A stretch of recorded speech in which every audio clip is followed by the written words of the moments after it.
Welcome back, baseball fans, to the second round draft results of the 1973-76 Carryover League. Oh boy, second round action. Fun draft. Second round moved pretty quickly because we saw in the first round, kind of, while making that pick, we kind of did a overview of a lot of stuff, so the predicted order in the second round speeded things up for me. In the second round, we start seeing multiple picks made by teams. The second pick means a guy in the same year, so you know you want him because you've got him protected. No one can take him away, so you just announce it now. It just speeds the draft up. Ohio players added Rudy May and Doc Ellis, both pitchers with 114 and 115 whips. They don't pitch on 3 days rest, and frankly, folks, a lot of times less is better with innings pitched. You go for pitching on 3 days rest, the guy gets worn out. By the end of the year, his stats start to go up. That's not the case for Ellis and May. They're very fresh, and they're both 29 years old. Look at that. Joining 26-year-old Vita Blue. My goodness. Ohio, if you followed my fall league, which is the early 1980s, this team won the World Series, so they planted the seeds 8 years prior. They're doing it now. Then the Cardinals added 2 players as well. 37-year-old Bob Gibson has a 2.77 ERA. He does not pitch on 3 days rest. In 74, they asked him to pitch on 3 days rest, and he was worse, proving the point I just made. So we can call 73 the last great year of Bob Gibson. Again, he's got a 110 whip with a 2.77 ERA.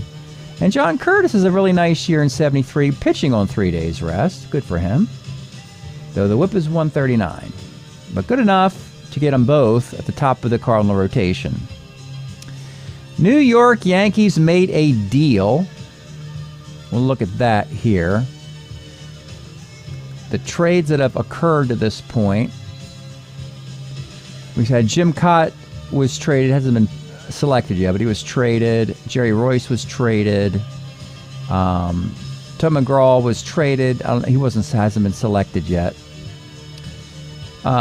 Vegas had Willie Randolph in the expansion draft, and the Yankees wanted him back. So they traded Vegas a similar second baseman with range, Sandy Alomar, and a draft token. So Vegas picks up a draft token for doing nothing. They just happened to have this guy in their farm system, and the Yankees wanted him back. Also, I believe Willie Randolph wasn't in the Yankee farm system. I think he was with the Pittsburgh Pirates, if I'm not mistaken. And the Yankees then went and got him, and worked out pretty well for the Yankees. So they haven't selected him yet. But in the second round, the Yankees add Greg Nettles in the year of 1976, and because Willie Randolph's first year is 1976, they announce it now. If you want to consider what round was that, you could say Nettles is a 4th-round pick and Randolph's a 5th-round pick. If you really want to go 1, 2, 3, 4, 5, 6, 7, 8. The reality is, any of the first 4 years, these years can go in any order, but that's the 5th, that's the 6th, that's the 7th, and that's the 8th round.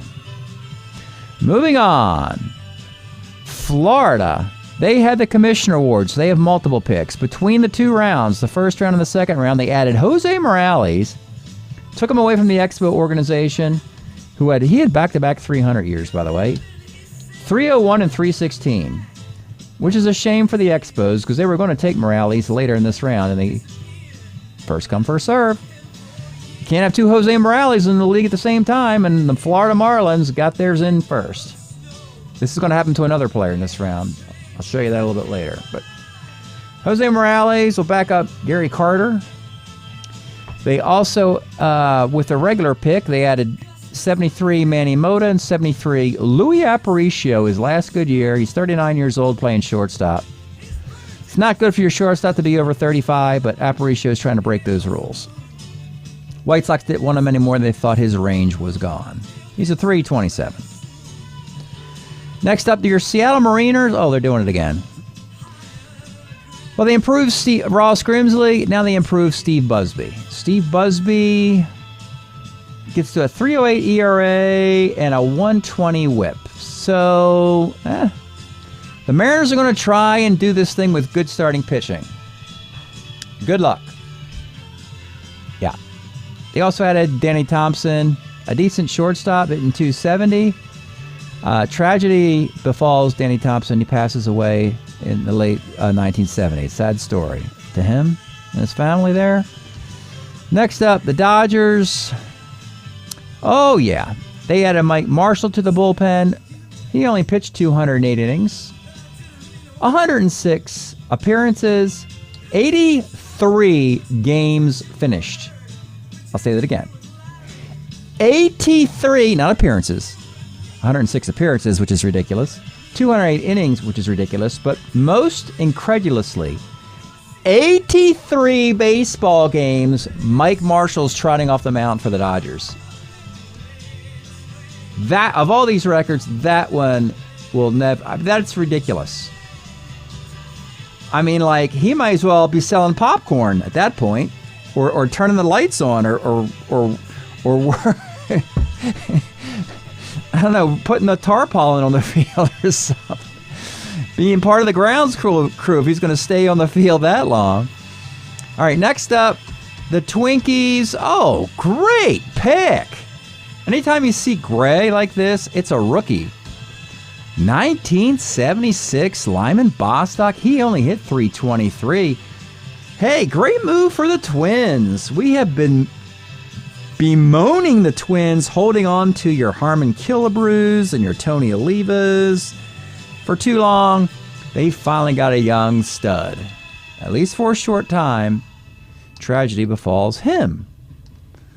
Another former Twin in that case, when he was with the Angels, but just thought Danny Thompson was a Twin, and I'm in Bostock as well. It's kind of sad, really. Next up, Portland. They add Kirby Clay Kirby. I'll answer either name. Pitches 230 innings, his best year with the Reds in 74, with Roger Nelson 74.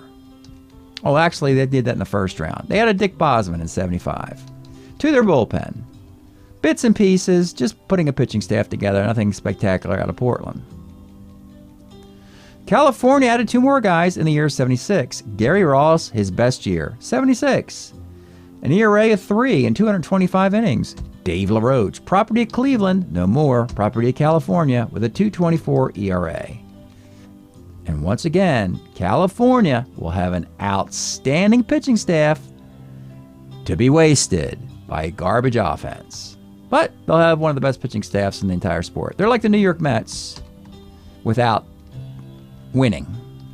Minus winning. Okay. Next up, the Padres. Nate Colbert's last great year in 73, fun pick, and Pete Reichert last good year was with the Dodgers, I believe, and San Diego stole him. Nice addition. And by the way, the Padre lefty pitchers, Randy Jones, Brent Strom, Pete Reichert, they are extremely strong from the left side of the mound, the San Diego Padres. We have a waiver claim. The first player who was put on waivers. That means that every team in the league didn't like this guy. So Arizona decided to draft him in the second round of the draft. This is sort of like in the draft when okay. It's a good player. It's Bob Moose. He pitches 201 innings with a 3.53 ERA. He starts to decline immediately thereafter. He's out of the game by age 27. Which is a shame, because he pitched in the 71 World Series. He had another good season. Bob Moose on the Arizona Diamondbacks, joining Tom Johnson. This is probably the weakest 2 picks in the entire draft, I would say at this point. The True Blue Brew Crew of Milwaukee. Nice. They added a couple imports. Bridge. We call them bridge players. They don't have the nucleus, the Robin Yount-led nucleus of the late 70s, early 80s Milwaukee Brewers. So they found some bridge players. They found Al Downing, who was a Dodger. They found Darryl Thomas, who, believe it or not, was an everyday player for the Giants, to play second base for him. In the absence of no Jim Gantner, he's not ready yet. Paul Molitor's not ready yet. And Al Downing will go to the bullpen since they have Bill Travers in the rotation. Nice moves. Nice moves from Milwaukee, who are not expected.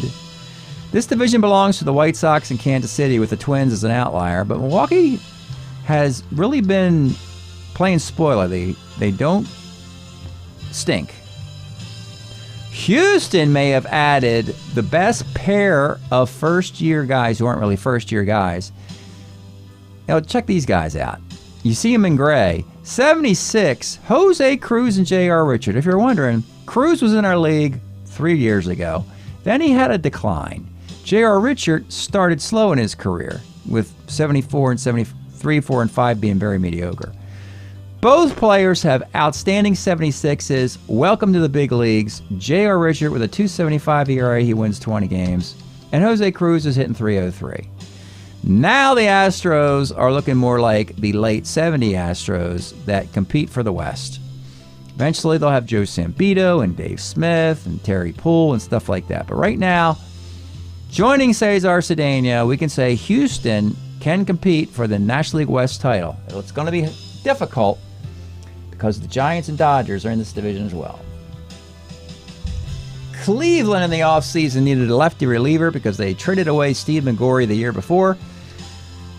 Pittsburgh ran out of patience with Ramon Hernandez, who is a quality, very good lefty reliever. The only problem was he was getting lit up like a Christmas tree in the 1971 postseason series for the Pirates. Dave Justy was saving the Pirates that year. So Cleveland got him on the cheap from Pittsburgh. He's got a 2.41 ERA. He'll join Tom Hilgendorf and Dan Spillner, I believe, or Tom Buskey in the back of the Cleveland bullpen. Toronto Blue Jays. Oh, clever move, clever move. The Philadelphia Phillies were going to take Tom Underwood 2 picks later here. Not so fast. Because Toronto had the rights to 1975 Tom Underwood. Philadelphia had the rights to 1976 Tom Underwood. Toronto snookered the Phillies and got him, along with Doyle Alexander.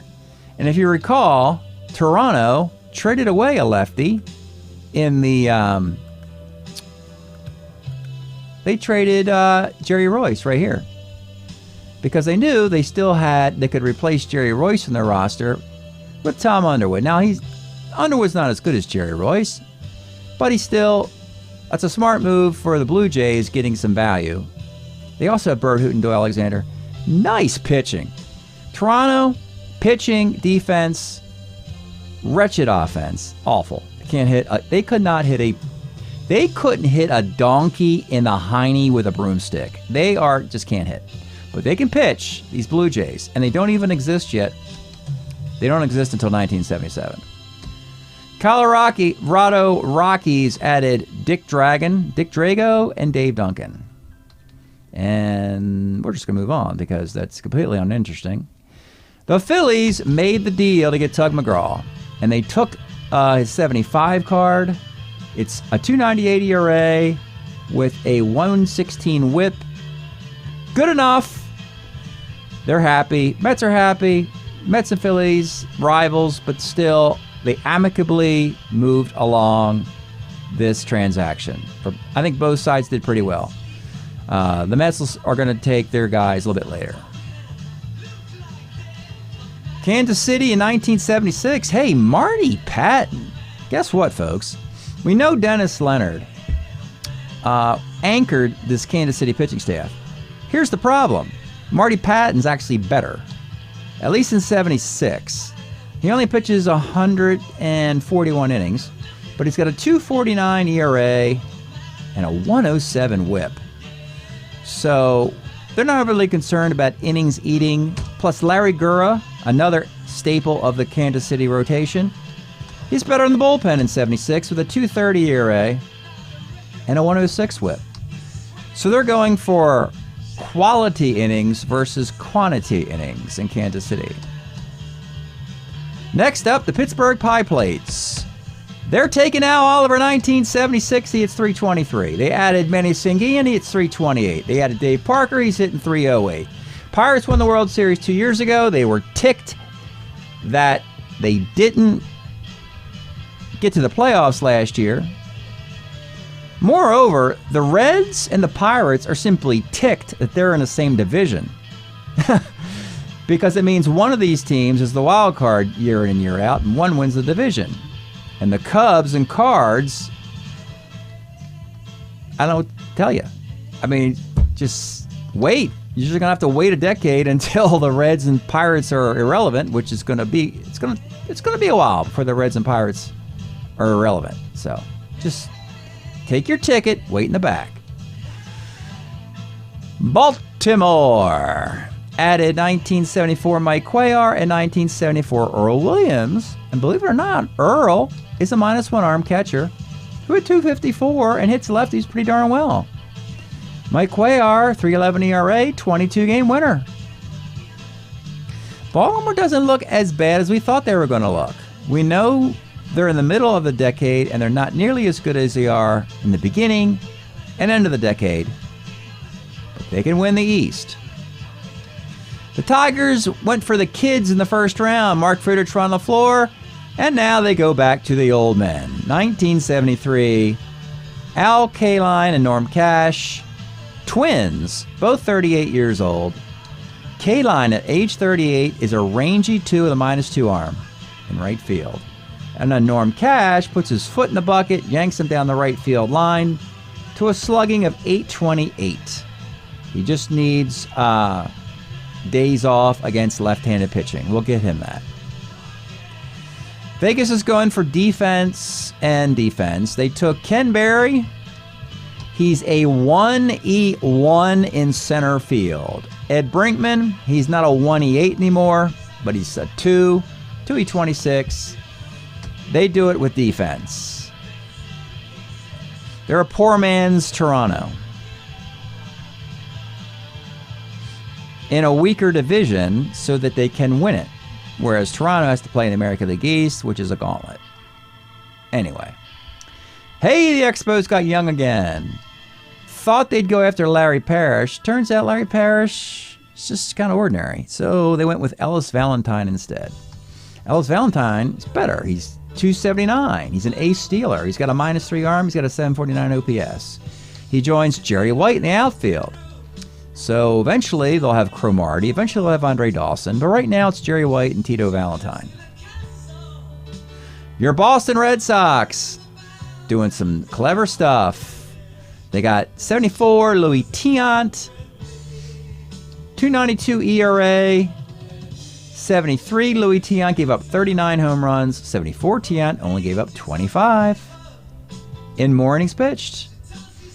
Even though the whip's a little bit higher, less home runs. Home runs are killing you in Strat. Doug Griffin as well, 266, highest batting average in the timeline. Boston compete for the American League East? Absolutely. Right now I would shade Boston, and then the other three, probably Boston the favorite, Baltimore slightly ahead of the Yankees, and Toronto at the bottom. But not that far on the bottom. All right, your Mets. Oh, they're making smart moves. Of course, they would take Rusty Staub, 75. Last year in New York, before he gets dealt to the Tigers, they had the rights to Tony Saleta. What a neat story Tony Saleta is. Behind John Mayberry in Kansas City. Good luck with that. Mayberry's got a 963 OPS. Tony Saleta, like Mayberry, is left-handed. Tony Saleta, like Mayberry, can pick it at first base. He's a 2E11. Tony Saleta, well, he's got an 884 OPS. John Mayberry, 963. They can't coexist. So the Mets jumped all over this pick. And yeah, so they have a stud first baseman, Tony Saleta. Surprise move, but the stats back it up. 369 on base, 515 slugging. Fun card, lefties, no problem whatsoever. Texas, speaking of lefties, no problem whatsoever. They have, can I get the baseball reference really quickly here? Let me see if I can get up the baseball reference really quickly here. I just really want to get the baseball reference as soon as possible here. While that's loading, let me go back here for a second. All right, Dave Rader. I got to show you this card. It's a 291 hitting catcher. So, yeah, he's not bench. Yeah, he's not Sanguian, and he's not Fisk. I get that. But it's Texas. And Dave Rader hits 291. And Jim Sundberg, Bill Fahey, they're fine catchers in their own right. But they're going to go with Dave Rader. They also have picked up Joe LaHood in the same year. LaHood has a great year in the corner. 271, 825 OPS, right? We got to look this up, folks. Let's go to Baseball Reference on this. This is too much fun. So here we are, Dave Rader. By the way, Dave Rader hit 328 in 1980. Strat-O-Matic said don't use him too much or the Red Sox will be too good. But let's ignore that for the moment. We're going to forget I said that. We're going to go to the 1974 splits of Dave Rader for a second. Because it's too much fun, folks. And there we go. So Dave Rader, in 48 plate appearances, he hit 435 with a 969 OPS. And he's got more hits on his card than anybody in human history. Normally, Strat-O-Matic, they don't really do that sort of thing. Because of the sample size being on the low side, they normally don't leave all those hits on the card. And the card ends up looking like a 320 hitter, typically. I've seen this a lot. Not Dave Rader. The hits are there, folks. And the Texas Rangers are going to take advantage of that statistical anomaly. Dave Rader will be the greatest left-handed hitter versus left-handed pitching the sport has seen. Keith Hernandez, 1980, is also really good against lefties. And I guess there's a William McCovey card in there somewhere. But anyway, you get the idea. So they're going to have Dave Rader hitting 400 and Joe LaHood. So the Rangers need all the help they can get because their farm system has run dry otherwise. Atlanta, they used to have Rico Cardi in 1969 and 1970 hitting 366 and 362. Ridiculous. Well, guess what? He missed some years with injury. He's 35 years old. He's a designated hitter. Not for Cleveland. Nope, Atlanta held on to him because we have a DH in the National League now in our timeline. So what do you get? He's healthy again. He's not playing the outfield. He's DHing. He's hitting 308 with an 882 OPS, and he's doing it from the launching pad. So don't bury the Braves. I know they haven't gone to the World Series with that ridiculous offense of Davey Johnson, Darrell Evans, Hank Aaron, Dusty Baker. But getting a rejuvenated Rico Cardi, and they can make another run at it. So they added Rico Cardi. Johnny Oates, it's 286? Where'd that come from? Where'd that come from, Johnny? Johnny started knocking some line drives in 75, apparently. He is a Brave, hitting 286. All right. The Cubs. Just Billy Williams, Ron Santo. Yep. It's just Cubs. They just do the right thing here. They really, I mean, if we could just put the Cubs in a division that didn't have the Cincinnati Reds and the Pittsburgh Pirates in it, Cubs win the division every year. I mean, they got Madlock hitting 354. They got Jose Cardinal hitting 317. They got Ron Santos' last great year and Billy Williams' last great year. Three of those guys are in their 30s, though. It's all going to come crashing down on the Cubs fairly soon. Their neighbors to the south are checking even better boxes. You can't do any better. You cannot do any better in the first 2 years of the timeline by taking the maximum number of players and them being Dick Allen, Wilbur Wood, and then you add two more lefties, Jim Cott and Terry Forster. So, Cott, 21-game winner in 74 with a 2.92 ERA. Terry Forster was a starter in 73, but they took him in 74. He's back in the bullpen with a 3.62 ERA, but he's really good against lefties, which is all you need out of a lefty reliever. So, Wood, Cott, Bart Johnson, Goose Gossage. They do have to replace Carlos May. They do have to replace another starting pitcher for either Stan Bonson or Tom Bradley. So they need help in the rotation, another arm in the bullpen, some more outfielders, and the White Sox will be right back to where they were a year ago. San Francisco went to the League Championship Series a year ago. They decided to improve Ron Bryant to a 24-game winner. Check this out, folks. You ever see back-to-back 24-game winning records? Wilbur Wood, 24-game winner. Ron Bryant, 24-game winner. How about that? And Chris Spire and Von Joshua. Von Joshua's second-year rookie eligibility in center field. Where do the Giants get all these center fielders? And can they hold on to them? They had Willie Mays, of course. They had Ken Henderson, of course. They had Bobby Bonds, of course. They had Gary Maddox, of course. They had Gary Matthews, of course. And now Von Joshua. With Joshua, it's short-lived. It's 75, and then he falls down after that. But they have this card for 3 years as the new center fielder for San Francisco, or the latest center fielder for San Francisco. They've always had great center field in San Francisco. Next up, Cincinnati Reds. So after adding Johnny Bench and Gary Nolan, in the second round, they added some guy named Ken Griffey. He's only hitting 336. 336 hitter in the second round for the best team in the National League.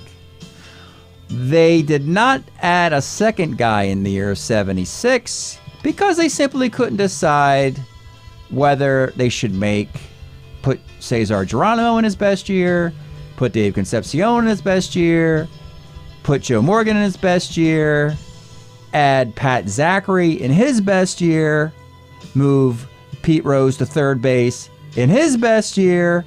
So they're just gonna wait patiently and figure this out later.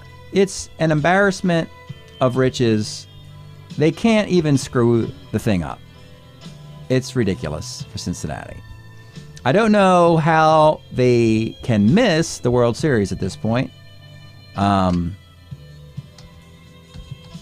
can play with like a 16 or 17 man roster. So we saw Oakland win a World Series a year ago. Oakland's bench was Pat Corrales, Larry Brown, and Rusty Torres, and 17 established Oakland A dynasty players. And Oakland won the World Series. Speaking of that, your Oakland A's, paint by the numbers, the entire rotation's contracts were up. They were all 1972. So first round, the ace, Catfish Hunter. Second round, your number 2 starter, Ken Holtzman. The third and fourth round, it's going to be Mike Torres, who pitched for the Oakland in 1976. We're going to have to find one more pitcher, no big deal, and add Joe Rudi as well. Joe Rudi can be added either 74 or 75. Those are his best years. And that concludes the first 2 rounds of the draft. Hope you're enjoying this. I certainly am. It's a lot of fun this year.